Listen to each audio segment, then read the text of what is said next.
De nouvelles voitures électriques vont faire leur apparition dans les rues de Montréal et de Québec d'ici 2 ans, grâce à une entente qui a été annoncée ce matin. Le fabricant Nissan, les gouvernements et Communauto vont participer à ce projet. Marc-André Masson est avec nous en studio pour nous en parler. Marc-André, c'est vraiment la course à la réduction des gaz à effet de serre qui incite tous ces gens-là à se réunir pour participer à un tel projet. Bien sûr, parce qu'avec tous les objectifs que les gouvernements se sont donnés, Québec veut accroître notre efficacité énergétique, veut atteindre le niveau d'émissions zéro.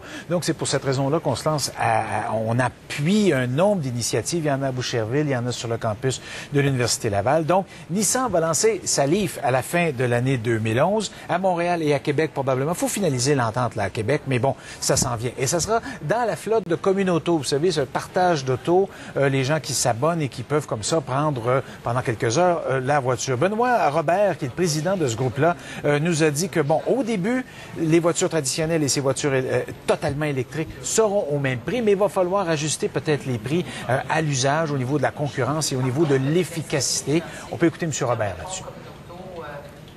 Les gens qui adhèrent à un service comme celui qu'on offre sont très pragmatiques. Ouais. Donc, ce qui les intéresse, c'est bon, est-ce que les voitures sont près de chez moi? Est-ce que la disponibilité est bonne? Ça coûte combien? Ouais. Parce qu'il ne faut pas obliger que ce qu'on essaie de faire, c'est de convaincre des gens de ne pas s'acheter de voiture ou de convaincre des ménages de ne pas acheter le deuxième véhicule du ménage. Donc, on n'a pas le choix. Il faut être concurrentiel. Allons-y avec une question que soulève ce monsieur. Combien ça coûte? Bien, écoutez, le prix n'a pas été fixé au Canada, mais aux États-Unis, ça va être 32 800 $ US. Disons 35, 36 ici. Pour donc lancer cette nouvelle technologie-là, ça prend toujours des mesures incitatives. Nissan est très, très au fait que oui, ça prend ça. Là, c'est quand même pas donné. Là. Ben voilà. Alors, ça nous revient, on a peut-être une chance d'avoir 8 000 $, donc ça vous ramène à peu près à 27 28 000 $. Nissan est très au fait de ça et on peut entendre M. Éric Nausière nous en parler de la nécessité de ces subsides. On sait très bien qu'à partir d'un certain moment, les subventions n'existeront plus. Donc dès le départ, nous positionnons le véhicule de sorte qu'il soit une bonne équation pour le consommateur, où vous devez prendre en compte le prix de l'électricité contre le prix du fuel.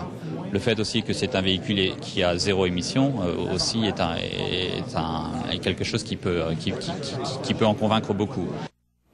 Et au chapitre des retombées, Michel, ça vaut peut-être la peine de dire qu'Hydro-Québec dit, bon, ben écoutez, oui, vous allez acheter de l'électricité, on va améliorer le réseau, il faut installer des bornes, mais il y a de la recherche qui se fait dans le secteur des bornes. On a déjà des bornes pour se brancher, un mécanisme portatif qu'on pourra vendre avec l'auto. Donc, il faudrait peut-être voir si au Québec, il peut se développer une technologie, l'appareil en question qui pourrait être designé, fabriqué ici.